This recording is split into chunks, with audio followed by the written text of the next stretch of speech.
Welcome back to Not Another Moto Pod, hosted by Sam Puri, episode 24.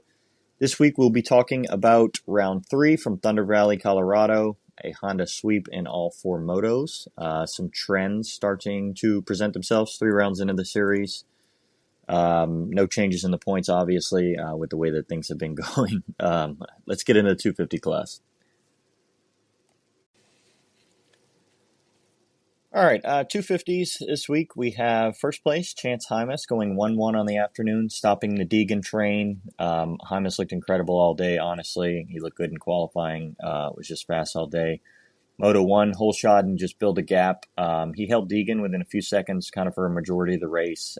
It's the first mistake-free moto that we've seen from Chance this season. We've seen him get a couple whole shots and make mistakes on the first lap and kind of throw things away. Obviously, we know after the second moto last week, he didn't race the second moto last week because he got fluids in between races, and so a good way for him to come back with a 1-1 showing this week. Moto 2, he did the same thing as Moto 1, got a whole shot and just kind of held the gap. That's 4 whole shots out of 6 motos this year. Again, 2 motos earlier in the year, he whole shotted and kind of made his own mistake while leading. Today, he was able to hold it on. Obviously, a big fan of Thunder Valley. He did win his first pro motocross moto here last year. So a 1-1 sweep on the afternoon for Chance Hymas. Really great riding for Chance and a good bounce back. Glad to see some results for Hymas, this early in the season, getting to round 3, obviously with the struggling at the first 2 rounds. Second place was Deegan. Obviously made the best of what he could on the day, going 2-2. Moto 1, he started top 3 and made a quick move around Tom Vial. He did make a mistake while chasing Chance Hymas and went off the track and lost a bit of time. He had closed the gap to under a second, but his bike started smoking late in that moto, and you could tell that he was losing power. Almost lost second place late in the race to a charging Marchbanks. They were about 50 seconds ahead of Garrett Marchbanks in third place, and Marchbanks really almost caught him. He probably... definitely another lap. Deegan would have been back to probably 5th or 6th, but maybe even a couple more turns and Marchbanks could have gotten him there for second in that moto. In Moto 2, Deegan had another third place start, and it looked just like Moto 1. He was catching Hymas, and this time he did make a mistake and went down, and that cost him the win there. But again, good damage control, at least for Deegan, to go 2-2 on the afternoon, a day where he made a couple mistakes. I don't want to say uncharacteristic mistakes. We've definitely seen things like this from Deegan in the past, though he has cleaned things up quite a bit this season, watching him throughout Supercross and through the first 2 rounds here. So look forward to seeing a bounce back from Deegan next week. I can only imagine he's going to come out with some fire to try to get those, get back at the top step of the podium. Third place, Levi Kitchen. Second straight overall podium for Levi Kitchen. He went 8-3 on the afternoon. Moto 1, he was really nowhere to be seen. I think he was way back. I think he went down early. He did find his way back to 8th place. Moto 2, he had a much better start. He started within the top 10 and raced forward. He made some really good passes. He looked like himself. He made some passes straight up on Tom Vial and Joe Shimoda, which honestly, not really what we're expecting from Levi Kitchen. The way that, things that I've argued about in the past, how bad he is at making these passes. He looks like he's riding with a lot of urgency right now, and I think that's really helping him to move forward the way that he is. So really good ride there for Levi Kitchen to go 8-3 for third place overall. Fourth place, Garrett Marchbanks, the inverse of Levi, who went 3-8 on the afternoon. Moto 1, he really came out of nowhere and raced his way into third in a really impressive ride. It was awesome. Again, like I said, he almost caught Deegan there when Deegan's bike lost power. He made a pass on Ty Masterpool to get into third late in that moto. In Moto 2, Marchbanks went down. He was basically last at one point. Apparently, he lost his transponder in the crash, so the results did say he was 328, but he actually got back to 8th place. They corrected it after the fact. I was watching timing and scoring, and did see it odd that Marchbanks had only gotten to 28th, and then we saw him in the battle. Weege even mentioned it on the TV show before they realized that maybe he was a lapper. Obviously, in this case, he wasn't, but the timing and scoring issue there. Probably the best guy on the day other than Hymas, all things considered. 3-8 is probably not what you like to see on the board, but really good for him to get a 4th place overall, especially after all that transpired there. 5th place, Tom Vial, went 6-5 on the afternoon. His motos were eerily similar to each other. He got a good start around top 2, 3, and just kind of went backwards a bit, but rode well for where he was at. 6.5 on the afternoon for Tom Vial. Joe Shimoda, 6th place, went 9.4 on the afternoon. Moto 1, he had a terrible start and could only get up to 9th. It was obviously unusual from what we've seen of Joe. Moto 2, he had a much better start over in 4th place. That's kind of where he's been lately, in these last week at least. He got up to 3rd and did get passed by Levi Kitchen with a couple minutes left in that moto, though they did have quite a battle. 7th place, we had Casey Cochran going 13.6. Didn't see much of Casey in the first moto. Moto 2, he was riding great. Kind of showing what he can do with the start over the last couple weeks. Obviously, he went backwards late in both motos last week, but we did see him up front early and holding on for that 6th place here. Was a good ride for Casey. 8th place, Dylan Schwartz went 10.10 on the afternoon. Briefly saw Dylan Schwartz. Obviously, he had a good ride last week as well, so really interested to see him. A 10.10 finishing inside the top 10 is a little bit of luck there, but finishing 8th, that's a really good ride for Dylan Schwartz aboard that Bar-X Yamaha. 9th place, Mikkel Harrop, 7.13 on the afternoon. In the first moto, he looked really comfy in 4th early. He got passed by a couple guys, but obviously salvaged 7th there. Moto 2, he ended up off the track pretty early, about a minute in the race or so, and kind of into the banners, so a good ride for him to get back up to 13th. In 10th place, we have Ty Masterpool going 4.16 on the afternoon. Moto 1, again, fast in Moto 1, as he has been these last 2 weeks. This is the 3rd week in a row that he's finished, I think, in the top 5. Maybe he went 7.16 in week 1, but in the top 10 in the first motos, he's looked much faster. Second moto, he had a good start and was looking for his best overall of the season, but obviously went backwards. Again, not sure what happened there to finish 16th, but he has been finding himself outside of the top 15 late in these second motos, unfortunately. 11th place, Max Volan went 12.9 on the afternoon. Solid riding from Max. Look to see him inside the top 10 soon, of course. 12th place, Jordan Smith, 14.11 on the afternoon. Again, kind of like Max, would look to see Jordan Smith inside that top 5, maybe in the top 7 or so. Top 10, not top 5, excuse me. 13th place, Drew Adams, went 5.34 in the afternoon. Moto 1, he got by Vial and Harrop really late in that moto for a career best finish of 5th. DNF the second moto, obviously not sure if there was a crash or an issue with the bike there. 14th place, Michael Mosman. Another good ride from Mosman, honestly. 38.7 on the afternoon. Obviously, the results do not tell the entire story there. Mosman was making moves early in Moto 1. Looked really primed to have his best moto finish of the year. He was in 4th place, and it looked like he had a bike issue. He kind of just started slowing down and letting guys back by him. Obviously, DNF there with that 38th place finish. And then Moto 2, he was on it. And just got 7th. Again, really unfortunate about the Moto 1 DNF. Would be interested to have seen his score there. A 4.7 would have put him 4th, 5th place, around there. That would have been a really good finish overall for Mosman. 15th, Ryder D, 15.4 in the afternoon. Not quite what we expected to see from Ryder D after riding well last weekend. 16th, Caden Minear going 18.12 on the afternoon, his debut race aboard the Star Yamaha. Obviously, he's an amateur kid, so we look to see him maybe at 2 more races. If they don't make him pro for the entire year, we look to see him pull out and go back to the Loretta scene. We'll see how that goes. 17th, Juju Beaumer. He went 16.15 on the afternoon. Really not sure what happened with Juju. Obviously, Thunder Valley has a ton of ruts. We know he's not great in the ruts, but I'm not really sure what happened. Truthfully, we did see him go down early. I believe in Moto 1, he was stuck under his bike, but I'm not sure what happened there in Moto 2 with that 15th place. 18th overall, Austin Faulkner went 11.20 on the afternoon. That 11 is promising. Really excited to see that. See if Austin can maybe put 2 motos together and get a good overall finish, maybe inside the top 10. That would be great for him. 19th place, Nate Thrasher, 19.18 on the afternoon. This thing's not going well for Thrasher, truthfully. 20th, Lance Kobush, 21.17. Unable, unfortunately, obviously, to bounce back and put together a good ride after getting so much TV time last week in Moto 2. But a 21.17, not bad for Kobush. 21st, Lux Turner. He went 17:39 on the afternoon. That would be a 17 DNF. 22nd, Cole Timbo, 26:19. Never heard of him. Didn't see him once. Good job.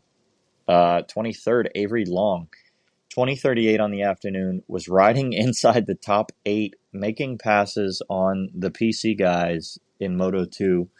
Just incredible. He looked fast. He looked legit. Looked like he belonged there. Obviously had a bike issue that led to a DNF. Him and his teammate Lux Turner went 38:39 with double DNFs there in Moto 2. 24th place in the last scoring rider this weekend, 23:21 for Gavin Towers. Obviously, we think Towers can be more inside the top 15, but good nonetheless to be scoring points, but you don't want to be finishing 24th overall if you're Gavin Towers. The points as they stand, 3 rounds into the season, Hayden Deegan has 144 points. Joe Shimoda is already 25 points back in second. That is a full moto. Garrett Marchbanks is third, 45 points back, and Chance Hymas is now 49 points back. Those are the only 4 guys within an entire round. That would be 50 points of Hayden Deegan 3 rounds into the season. So really a runaway already for Hayden Deegan. But what more did we expect at this point? Over to the 450 class, and surprise, Jet Lawrence won again. Another 1-1 afternoon, just incredible that he can continue to do this. Moto 1, he made a quick pass on Hunter off the start and started to set sail with Aaron Plessinger close behind him. They had some really good battles with the top 4, that being Jet, Eli, AP, and Hunter in this one. He got passed straight up for basically the first time ever in his 450 career. Obviously, when he wasn't injured, Chase Sexton obviously blew by him last year at Hangtown after he got hurt. But AP just found a good line and snuck by Jet at some point late in the race. Jet was able to pick up on his lines and get by him to regain the lead and the win. AP did say later that he wishes he would have saved that pass for later and kind of snuck up on Jet. I think that would have been interesting. Maybe some gamesmanship that we see from some of these guys if they realize, that maybe Jet is faster, but they do have some lines where they can gain on him. Maybe we can see some surprise wins later in the season if these guys can kind of put that together on him. Moto 2, Jet hung around the lead pack for a while. He didn't really have much urgency to make a move. Jay Coop and Hunter Lawrence were battling in the lead, and then AP and Tomac joined the battle, and Jet kind of ran it up quick on his brother and Jay Coop to get in the lead. He made the pass, and then Tomac got in a second. They had a pretty good battle for a while, and Tomac went down. Unfortunately, Jet ends up winning by 10 seconds there after battling for a while. But, I mean, the kid's unflappable. He's 18 for 19 in 450 overalls. Another 1-1 on the afternoon. 6 for 6 on moto podiums this season. 3 for 3 on overalls. Just unbelievable. I don't know what else to expect out of him. Second place on the afternoon, Eli Tomac, went 3-2 on the day. Moto 1, he had a good start and was riding well. He just couldn't get around Hunter Lawrence. The lead pack stayed pretty close the entire race, as I mentioned. He took advantage of a fall by Hunter on the last lap to get in a third. Fortunately there for him. Moto 2, he had a terrible start, but he made a lot of moves on the first lap to catch the main pack after quite a while. Honestly, he was probably the best rider on the track in Moto 2, but obviously the tip over that he had when chasing Jet, he threw it all away. I would have loved to see what the last 2 minutes plus 2 laps would have looked like had he not gone down. Chasing Jet, he obviously felt confident in some of his lines, and we saw in Moto 1 that AP had made the pass, on Jet, so he was passable in spots, so it would have been interesting to see that there, but, ultimately Eli did go down. He did have enough of a gap on third place there in the second moto to hold on for second in that moto to go 3-2 for second overall.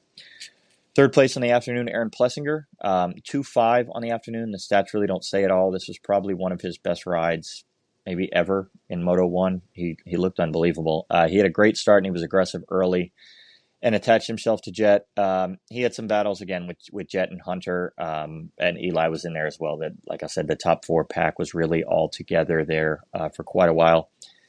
Again, he did find a line and got past Jet, and just couldn't hold Jet off after Jet kind of picked up on some of his lines. But it was a really impressive second place, as about as impressive as a second place ride gets, truthfully.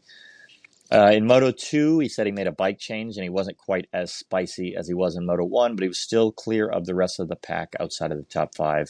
This top five has really established itself this season. Jet, Eli, AP, J. Coop, Hunter Lawrence, these guys have really established themselves as the top five, amongst everybody else. It really has been week to week. It has been them and the rest of the pack. Speaking of J. Coop, fourth place, Justin Cooper, 5-3 on the afternoon. Moto 1, he lost a spot to RJ for a while, but eventually got back in a fifth, but he was kind of all alone at that point. The lead four guys had kind of left him. He did say that he wishes he was closer to Hunter Lawrence when Hunter tipped over there, and maybe he could have made a run at him for fourth. Overall, it wouldn't have made a difference here. Moto 2, top four start, and he looked spicy. He did take the lead on Hunter Lawrence, and then led for a while. Jet eventually did make the move on him, and then he eventually lost second to Eli Tomac. When you're leading laps at a track that he likes, we know J. Cooper likes Thunder Valley, led several laps here and gets passed by Jet and Eli only. That's not bad. Good ride for J. Coop to finish fourth overall.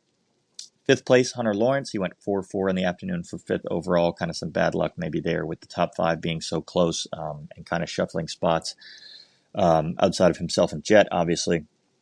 Moto 1, he did get the whole shot and played defense on Eli for quite a while in third place after getting passed by Jet and AP. He caught back up to the lead pack for a while. These guys had a good battle, but eventually, again, was in third place and then tipped over and gave up that spot to Eli. Moto 2, he had a top three start again, as usual. He made a move on Cody Schock to briefly take the lead, but he was passed by J. Coop after a good battle that they had there, and then obviously dropped back to fourth. Let's see, sixth place overall, Cooper Webb, 7-6 on the afternoon. Solid riding by Cooper Webb. He had another Prado battle going in Moto 1. In the second Moto, he had a second place start, and he just didn't have the pace. He couldn't get by Cody Schock, and then eventually gave up to Hunter Lawrence, who took the lead there, and then J. Coop, and then just kind of went back in the pack behind the top five. Seventh place, RJ Hampshire. Moto 1, he lost the battle to J. Coop, but it was really good to see him kind of becoming a staple in this top six. We know RJ has the speed to be up there with these guys, and maybe it's only a matter of time before he's in that J. Coop, Hunter Lawrence range. Moto 2, seventh place, didn't see much of RJ, honestly. Looked like he may be battling with Cooper Webb for a while there. These guys, swap positions, going 7-6 and 6-7. Eighth place, Malcolm Stewart, 10-10. Again, fortunate with the math, similar to Mikkel Harrop in the 250 class, to finish eighth place after 10-10, but solid riding by Malcolm. Ninth place, Valentin Guillaud, went 14-8 on the afternoon. That's some luck on the math if I've ever seen it. 10th place, Joey Savacci, 9-16 on the afternoon. Didn't see much of Joey. That ninth is good. That's more where he belongs in the 16th. I would imagine he possibly went down or had a rough start. Finishing that far back. 11th, Benny Bloss, getting his first points of the season, going 13-13 for 11th overall. 12th place, Harry Kulas, going 15-12. 13th, Jorge Prado, 8:39. He did DNF in the second moto. He looked pretty good, kind of in his normal spot in Moto 1 again, battling with Webb to finish 8th. Thunder Valley is a tough track, of course, for these guys coming over here. 39th DNF, we saw him pull off at some point, but didn't really see what happened. It was early in the second moto. Him and his teammate Anderson both pulled off and DNF'd that second moto there. 14th place overall, Colt Nichols, 38.9, almost the inverse of Prado. Again, Nichols, I would imagine that 38 would be a DNF. 9th place, awesome. Colt Nichols has been saying all Supercross season that if he had a start, he could probably finish up there, and he got a start in Moto 2 here on the third round of Motocross and finished 9th place. So awesome finish there for Colt Nichols. 15th, Cody Schock, going 11:20. You would think the 11 would be the highlight here, but honestly, he got the whole shot in Moto 2. I think he led for like 2 or 3 laps. He just looked good up front, honestly. He made one mistake and got passed by both Hunter and J. Coop, and then was kind of railroaded by the rest of the guys. And then we did see him off the track at some point. but he was able to finish 20th there in the points. But really good riding. Awesome to see him riding up front. We know he has the speed to be in the top 10 in this class, as evidenced by that 11th in Moto 1. Would have loved to see where he would have finished had he not gone down. I think he maybe could have gone like 11-7. That would have been really cool to see where he finished there. 16th place, Mitchell Harrison, 18-14, bouncing back 2 weekends in a row here after struggling in week 1. 17th place, Derek Drake, 36-11. 18th, Romain Pep, 16-17. 19th overall, Jason Anderson, 12-40 on the day. Again, as I mentioned, him and his teammate Prado both DNF'd early in Moto 2. 40th place there is going to hurt the overall. 20th, Derek Kelly, going 21-15 on the afternoon. 21st, John Short, 2019. 22nd, Scotty Verhage, going 17-22 on the afternoon. I believe those are the first points for Scotty Verhage this season. 23rd, Bryce Shelley, been riding well lately. He did go 40-18, obviously a DNF, I would imagine, Moto 1. 24th, Tyler Stepik, 19-21, first points we have seen from him this year. Joining the Zero Club this week, Benoit Paturel went 30-36. I believe he had some bike troubles on the afternoon aboard the Hep Suzuki. And Freddie Noring going 29-38. That would be a 29 DNF, obviously, there. Points as they run, incredibly similar to the 250 class. Jet has 145 points. Second place, Eli Tomac is a full moto down, 25 points. That's almost the same points gap as Hayden Deegan with 144 and Joe Shimoda being 25 back. That's Chet Lawrence has one more point, of course, but he's 25, a full moto clear of Eli Tomac. He's 27 in front of Aaron Plessinger, 32 in front of Jay Coop, and 36 in front of Hunter Lawrence. Everybody from there on is, again, a full round behind. That's over 50 points already after 3 rounds. Looking forward to High Point next week, see what can happen. Maybe somebody can shake the points up. Who knows? At this point, obviously, it looks like Hayden and Jets to win going away at that. So, thanks for listening this week. If you want to give us a follow on X, Twitter, Instagram, YouTube, Spotify at Not Another Moto Pod. Thanks for listening.